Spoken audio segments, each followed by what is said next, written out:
Hello, j'espère que vous allez bien. Aujourd'hui, on se retrouve dans une nouvelle vidéo où je vais répondre à vos questions. Ça faisait un petit moment que j'avais quelques questions que vous m'aviez posées. Certaines datent d'il y a quelques mois, mais je n'avais pas trouvé le temps de filmer cette vidéo. Comme vous le savez, j'étais en travaux et je suis toujours en travaux, bien sûr. Mais je n'avais pas trouvé le temps.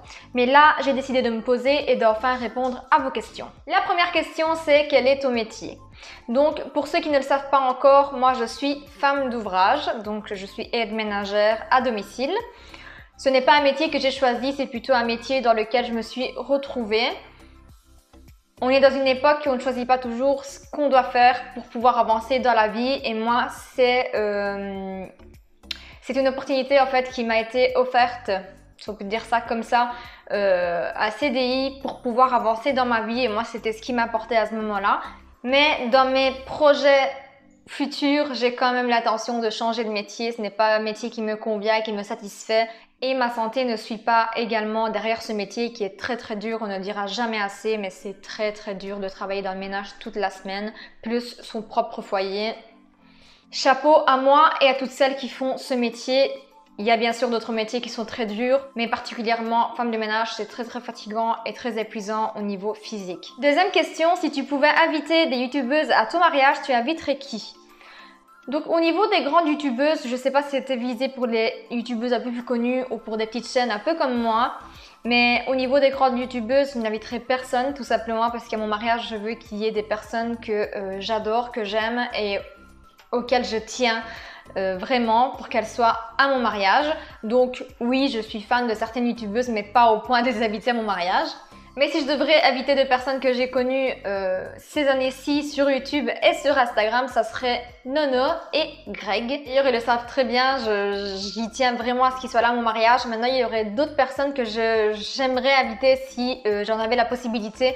Mais malheureusement, il faut faire un choix, on ne peut pas inviter tout le monde. Et c'est les deux personnes que j'aimerais vraiment qu'elles soient là. Troisième question, écoutes-tu du Laura Pausini?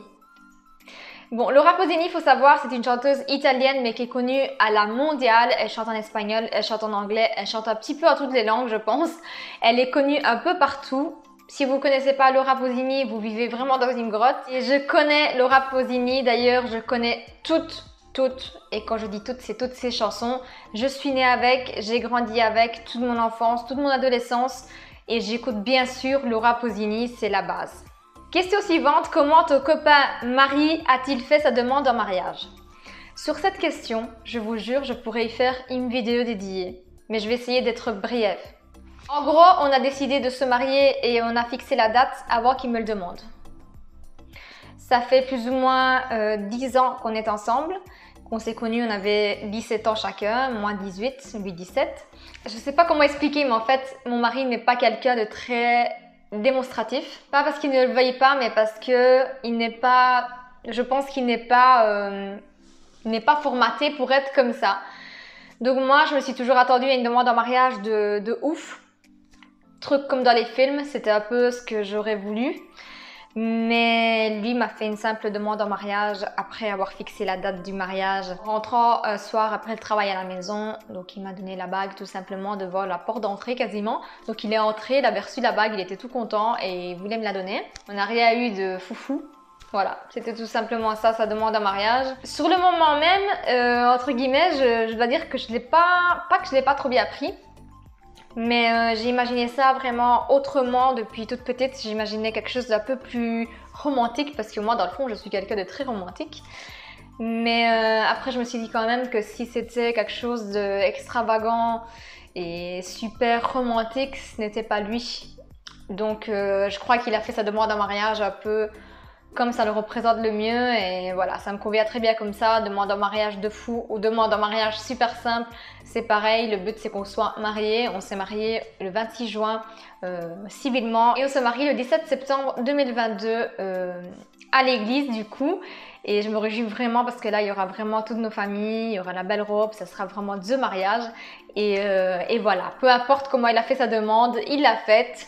On a passé cette étape et voilà, je suis super contente comme ça. Question suivante, quel est ton plus beau souvenir? Donc mon plus beau souvenir, c'est quand j'avais plus ou moins 3-4 ans et le dimanche, j'étais chez ma grand-mère du côté maternel et ma grand-mère faisait la sauce tomate et moi, je trempais mon petit bout de pain dedans pendant qu'elle cuisait avec mon petit tablier qu'elle m'avait offert, d'ailleurs je l'ai encore. Et en parallèle de ça, j'ai également ma grand-mère du côté paternel, j'ai des souvenirs plein à craquer également avec elle. J'ai eu plus de souvenirs avec elle puisque du côté de ma maman, elle est décédée que j'avais 5 ans et demi. Même si j'ai pas mal de souvenirs avec elle, j'ai plus de souvenirs avec mon autre grand-mère. J'avais 16 ans quand elle est partie, malheureusement aussi. Mais voilà, j'ai des souvenirs où elle me raconte des histoires d'enfance, où elle me fait des petits guilis parce qu'elle avait des super longs ongles naturels, ma grand-mère, et c'était vraiment magnifique. Et moi, vu que j'aime les guilis et doudous, je lui demandais tout le temps de m'en faire, surtout le dimanche quand on allait manger tous chez elle. On faisait la queue leu derrière ma grand-mère pour qu'elle nous fasse des guilis 5 minutes chacun. Elle en avait marre, la pauvre. Mais voilà, c'est des souvenirs, c'est des très très beaux souvenirs. C'est les plus beaux que je peux savoir jusqu'à maintenant de mon enfance. Quand je pense aux souvenirs, c'est à ça que je pense. J'ai un monde de souvenirs que je pourrais dire avec mes parents, mon mari, ma soeur, mes proches, des personnes avec qui j'ai passé des beaux moments. Mais voilà, pour moi, quand je pense aux souvenirs, les plus beaux souvenirs, ma mémoire, elle me ramène jusqu'à là. Question suivante, la carbonara avec ou sans crème? Bon, je dirais que sur cette question-là, je pourrais également en faire une vidéo tout entière, on pourrait lancer un débat. Mais je pars du principe que la cuisine, c'est un peu comme le maquillage. Chacun fait un peu à sa sauce.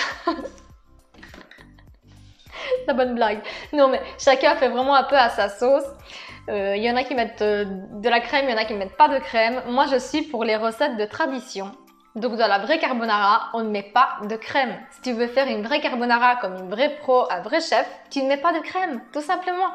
Si jamais vous voulez des petites astuces pour une carbonara sans crème mais crémeuse à la fois, n'hésitez pas à me le demander en commentaire. Je vous ferai ça avec plaisir en tuto si ça vous intéresse. Puisque oui, c'est bien beau de se maquiller, mais il faut manger. Question suivante, quel est ton plus gros projet pour cette année? Donc cette année, moi je dirais qu'elle est en train de se terminer, voilà. Là, l'année elle se termine, 2021, l'été est passé, enfin l'été, on n'a pas eu d'été vraiment, je ne suis pas partie en vacances, donc pour moi l'année se continue. Mais on est bientôt à Halloween, on est bientôt à Noël, ce qui veut dire bientôt nouvel an et nouvelle année. Donc je vous parle de mes projets 2022. Mon plus gros projet, sans aucun doute, c'est mon mariage. Eh oui, mon mariage tout simplement c'est le plus gros projet que j'ai je pense depuis que je suis née.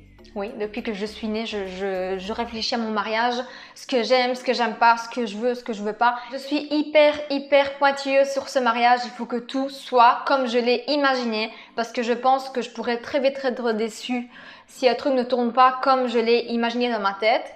Donc voilà, je suis sur les détails, je suis vraiment à cheval là-dessus, c'est mon projet. Et mon deuxième projet, qui est un gros projet pour moi, c'est de faire une formation. Je vous parlerai bientôt de cette formation, mais voilà, c'est mon deuxième projet. Question suivante, qu'est-ce que te fait le plus peur sur les réseaux? Moi, personnellement, je n'ai rien qui puisse me faire peur sur les réseaux sociaux. Maintenant, ce qui me fait peur et qui me dégoûte, on va dire, c'est la méchanceté humaine qui peut exister derrière des écrans et des claviers. Ça, c'est quelque chose qui me fait vraiment peur, mais pas pour moi, mais pour les personnes un peu plus fragiles, les personnes qui sont plus atteintes par des commentaires méchants, par des enfants qui sont derrière les ordi et qui lisent certaines choses.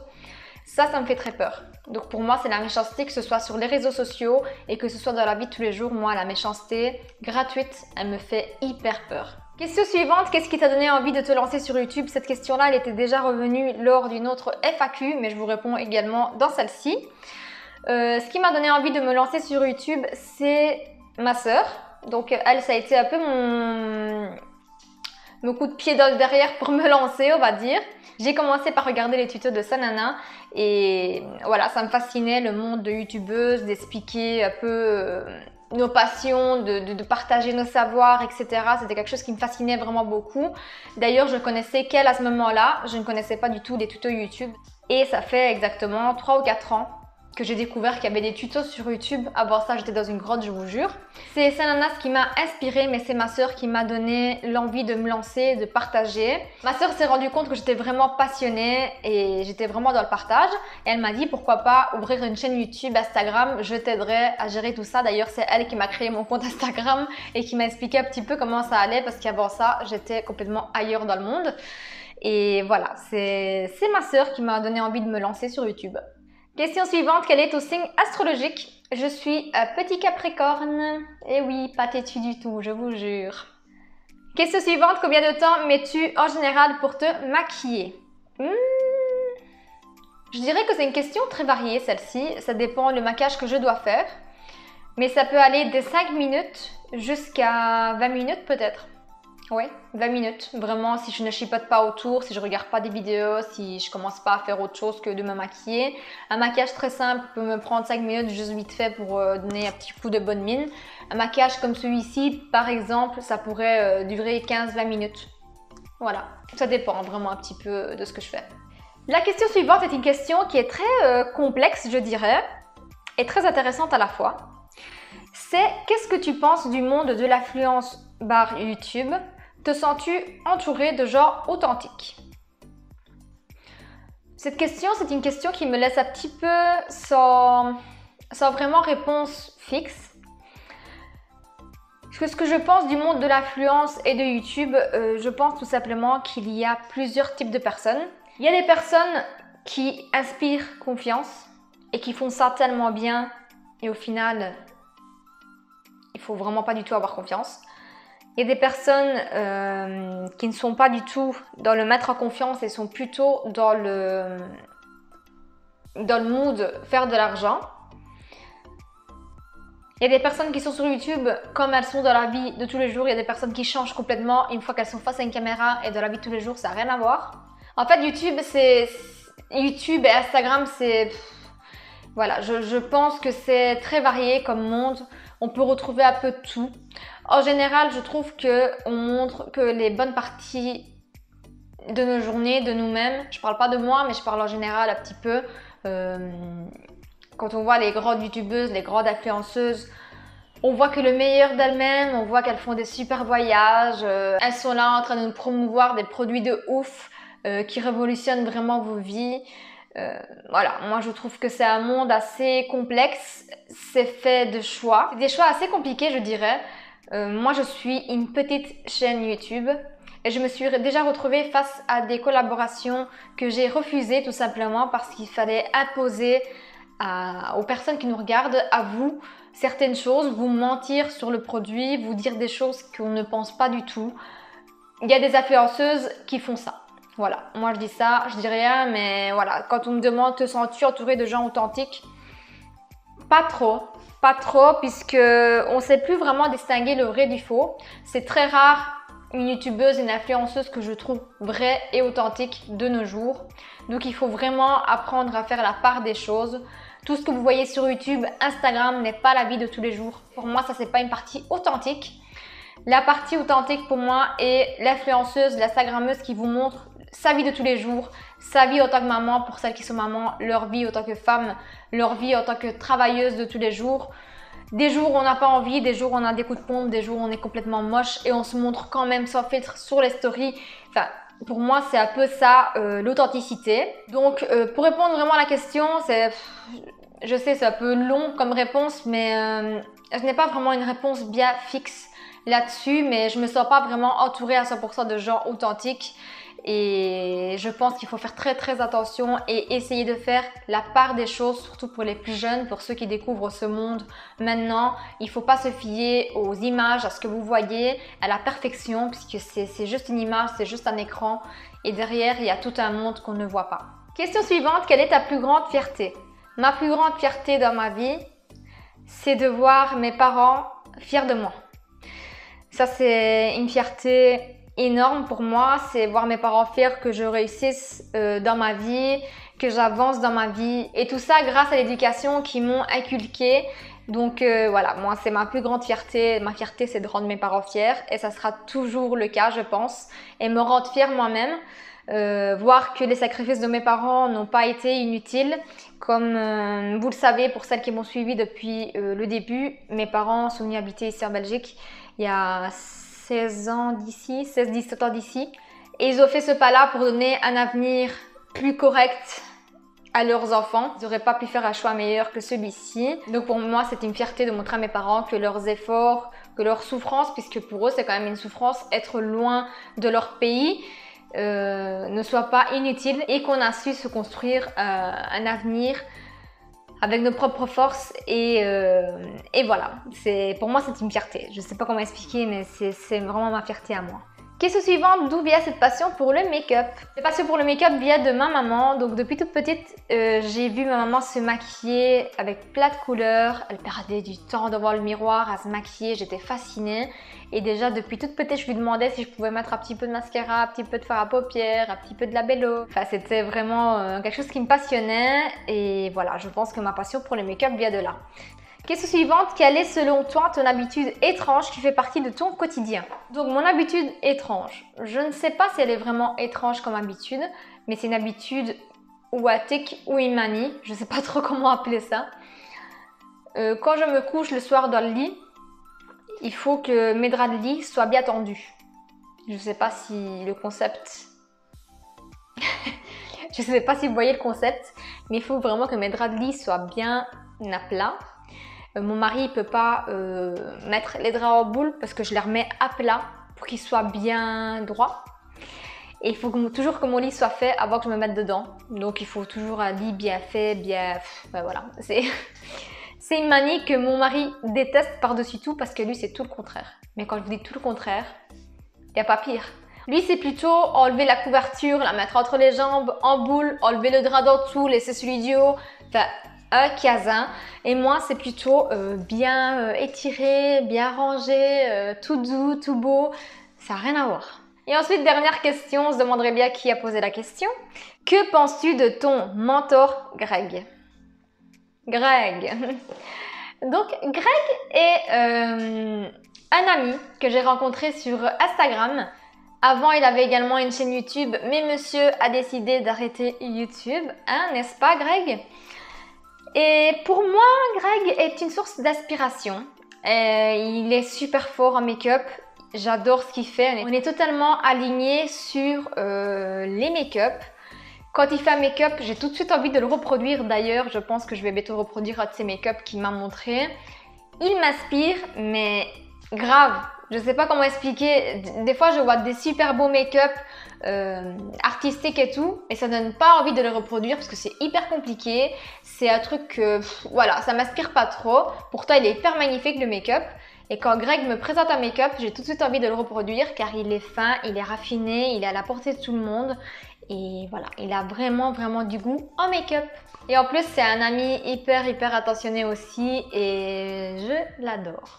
Donc voilà pour cette vidéo FAQ, j'espère que vous aurez pu en apprendre un peu plus sur moi et me connaître un peu mieux. Moi j'aime un petit peu ce genre de vidéos parce que ça permet vraiment de se connaître, donc en l'occurrence de me connaître. Mais j'aime beaucoup les vidéos des autres youtubeuses de ce style-là, ça permet vraiment de les voir avec une autre perspective et de les connaître un peu mieux. Donc si la vidéo vous a plu, n'hésitez pas à mettre un petit pouce bleu, un petit commentaire et vous abonner à ma chaîne si ce n'est pas encore fait. Et abonnez-vous également à mon Instagram @movinted que je vous laisse en barre d'infos comme d'habitude. En attendant une prochaine vidéo, moi je vous fais de gros bisous et je vous dis à très vite. Ciao!